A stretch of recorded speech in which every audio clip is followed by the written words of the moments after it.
I checked into a roadside motel during a storm because every other hotel nearby was full.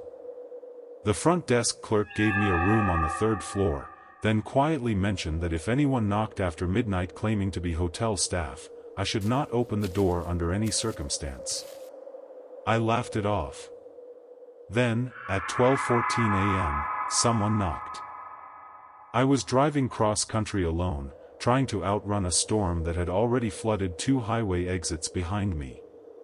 By the time I found a motel with an actual vacancy, it was nearly 10 p.m., and I was too exhausted to care that the building looked older and quieter than I would have liked.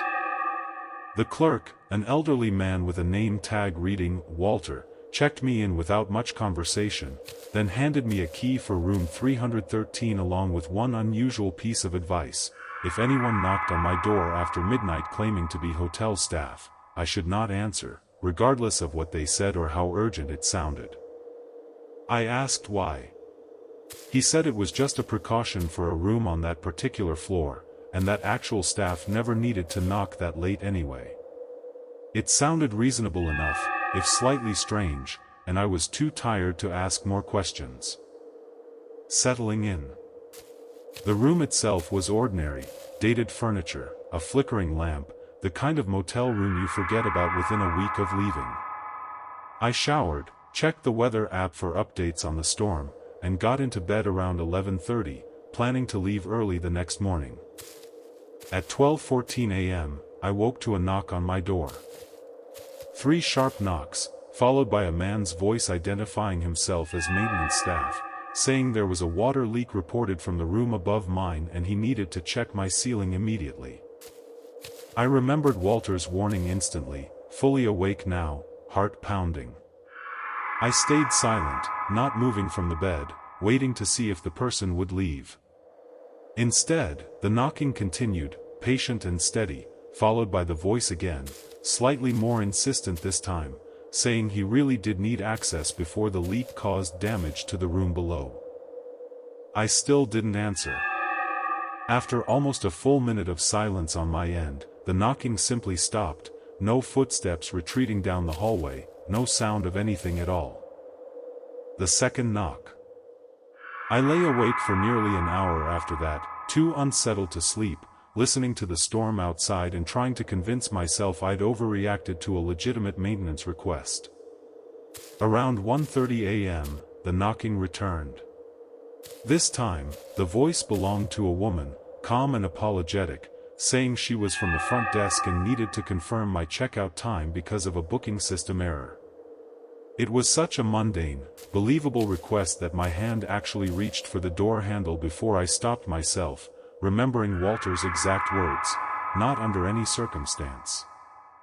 I asked, through the closed door, if she could just tell me the information instead of coming in. There was a long pause. Then the voice, still calm, said that wasn't how it worked, and that she really did need to come inside to fix it properly. I didn't open the door. Eventually, the knocking stopped again, the same abrupt silence as before, no sound of anyone leaving. Checking the hallway. By 3 a.m., unable to sleep at all, I made the mistake of looking through the door's peephole after a third round of knocking began, this time, no voice at all, just knocking, patient and rhythmic. Through the peephole, I could see the hallway was empty. Completely empty, under working fluorescent lights, with nothing and no one standing anywhere near my door, despite the knocking continuing at that exact moment, loud enough that I could feel the vibration through the wood. I stepped back from the door immediately. The knocking continued for almost 2 full minutes after that, somehow both audibly close and, according to what I could see, coming from absolutely nowhere at all. I called the front desk on the room phone, hands shaking. Walter answered immediately, as if he'd been waiting for the call. I asked him what was happening. He simply asked if I'd opened the door at any point. I said no. He said, quietly, "Good. Just don't sleep until sunrise. It stops asking after sunrise. Until sunrise." I sat upright in bed for the remaining hours, lights on, television playing at low volume just to have some human sound in the room. The knocking came twice more, once around 4 a.m. as a child's voice claiming to be lost and looking for their parents, and once around 5:15 as an urgent adult voice claiming there was a fire alarm test and all guests needed to step into the hallway immediately. I didn't move for either.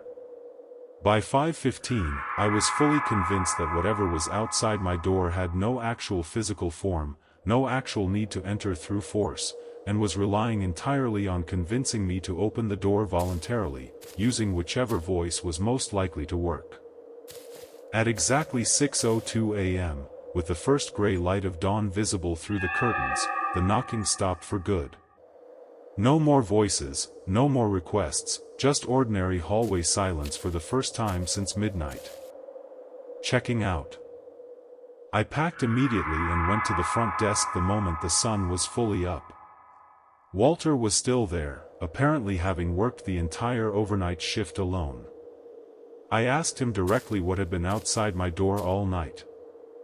He told me room 313 had a history, several guests over the years reporting the exact same experience, always starting just after midnight, always ending at sunrise, always using a different voice each time to try a different approach.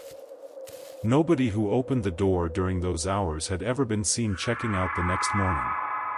The rooms were always found empty, beds unslept in, belongings still neatly packed, as if the guest had simply stepped out for a moment and never returned. I asked why the motel still rented the room out at all instead of closing it permanently. He said the owner didn't believe the stories, chalked up every incident to guests leaving early for personal reasons, and refused to lose revenue on a room that, statistically, checked out normally most nights. I asked how often it didn't check out normally. He didn't answer that question directly. He just told me to drive safe, and to always ask specifically for a room on a different floor if I ever needed to stay there again. I've thought about that night more times than I can count since it happened. I still don't know what was actually outside that door, or why it needed permission to enter rather than simply forcing its way in. Part of me thinks that's the whole point, that whatever it is can only take you if you invite it in yourself, one convincing voice at a time, until curiosity or exhaustion finally wins. If you're ever staying somewhere unfamiliar and someone warns you not to open the door after midnight no matter who knocks, please, just listen. Don't check the peephole. Don't ask questions through the door. Just wait for sunrise, and don't give it a single reason to think you might eventually say yes.